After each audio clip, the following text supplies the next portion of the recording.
আমিরাবাড়ি union BNP যুগ্ম আহ্বায়ক বৃন্দ এবং আমাদের সাথে বিশাল উপজেলা বিএনপির অঙ্গ সংগঠন নেতৃবৃন্দ, মহিলা দল সভাপতি জাহানারা বেগম এবং সাংগঠনিক রোজিনা এবং এই 4 নম্বর ওয়ার্ডের ভোটার ভাইয়েরা এবং নেতৃবৃন্দ সকলকে আমার ব্যক্তিগত পক্ষ থেকে সালাম জানাচ্ছি। আসসালামু আলাইকুম রাহমাতুল্লাহি ওয়া বারাকাতুহু। প্রিয় ভাইয়েরা, বৈষম্য ছাত্র আন্দোলনের মাধ্যমে বাংলাদেশ পুনরায় স্বাধীন হয়েছে, ঠিক না? ছাত্র জনতার আন্দোলনে বাংলাদেশ পুনরায় স্বাধীন হয়েছে। 17 বছর তো একটা ফ্যাসিস্ট আওয়ামী লীগ সরকারের অধীনে 18 কোটি মানুষ বাংলাদেশে জিম্মি অবস্থা আছে, কথা ঠিক? মানুষের সঠিক কথাটা যদি বলতে চাইছে তাহলে বলা চিপাতাতে ধরেছে। মানুষ কথা বলতে পারে নাই, সংবাদপত্রের কোনো স্বাধীনতা ছিল না, কোনো চ্যানেলের কোনো স্বাধীনতা ছিল না।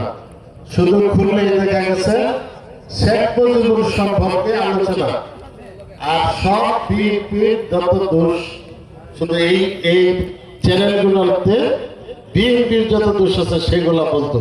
দোষ না থাকলেও বানাই হইলো একটা দোষ কইত।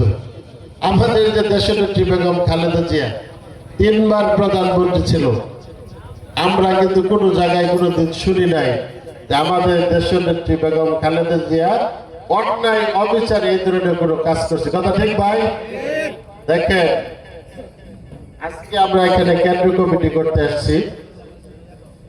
দীর্ঘদিন পরে হলো বাংলাদেশ স্বাধীন হয়েছে বিদায় আজকে আমরা এই মাঠের মধ্যে বসে খোলামেলায় কথা বলতে পারতেছি, ঠিক না? আমরা অতীতে যখন আন্দোলন সংগ্রাম করেছি, বিভিন্ন সময় যে কেন্দ্রীয় প্রোগ্রামের ডাক দিচ্ছে, আমাদের বিএনপি তো সুসংগঠিত একটা দল, আমাদের লিটন ভাইয়ের নেতৃত্বে আমরা যে কোনো প্রোগ্রাম করতে চাইছি। আমাদের ইউনিয়নের যে নেতৃবৃন্দ আছে তাদেরকে অঙ্গ সংগঠন সহ দাওয়াত দিলে দেখা গেছে 500, পুলিশের অত্যাচারের ভিতরেও 500-1000 লোক হয়ে গেছে। পুলিশে এটা সবসময় খেয়াল রাখতো যে বিএনপি কোন জায়গায় জামায়াত, তখন তারা দেখে আমাদেরকে বলতো যে আপনারা মিছিল করতে পারবেন না, প্রথম শর্ত। দ্বিতীয় শর্ত হলো লোক যা আছে বিদায় করে দেন, আপনাদের কেন্দ্রীয় প্রোগ্রাম যেহেতু আছে 20-25 জনের বেশি নিয়ে মিটিং করতে পারবেন না। স্বাধীন দেশে কেটে কোনো নিয়ম হইতে পারে? লোক আইলো 500, 450 বিদায় করে দেন, 50 জন নিয়ে প্রোগ্রাম করতে, এই সিস্টেম আছে। আচ্ছা, যাই হোক, আজকে আমাদের দেশ স্বাধীন হয়েছে বিদায় আমরা আজকে আপনাদের সামনে দাঁড়িয়ে কথা বলতে পারছি।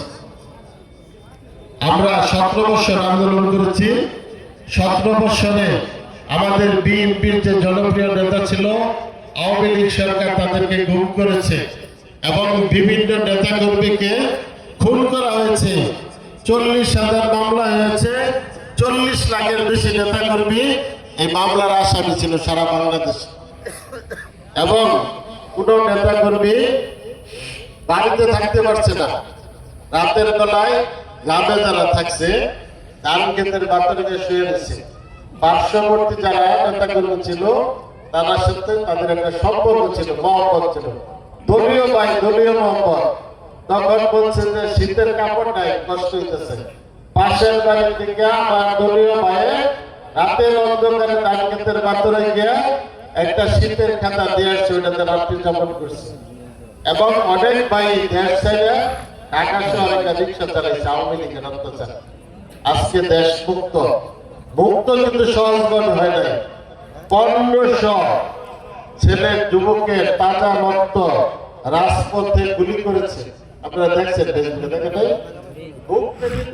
ছাত্ররা বাধ্য হয় আমাকে বা তারপরেও ফ্যাসিস্ট আওয়ামী লীগ সরকারকে বাংলার মাটি থেকে উৎখাত করবো ইনশাল্লাহ, এই কথা বলে গুলি খেয়েছে, কিন্তু পিছিয়ে যায় নাই, পিছায়া যায় নাই বিদায় আজকে দেশ স্বাধীন।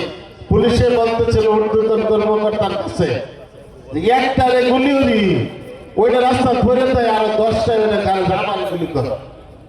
তো স্যার এটা সম্ভব না, একটা গুলি করলে একটা পড়ে, আবার 10টায় তারা একটা রেপ্রেজেন্ট আগর গুলি কর, আর যে মরতেছে কইতেছে বন্ধু এই দেশ এই ফ্যাসিস্ট আওয়ামী লীগ সরকারের কাছে উদ্ধার করতে হবে, আমি পড়ছি কিন্তু আমার রক্ত পিতা যেতে দিচ্ছি না। কথা ঠিক?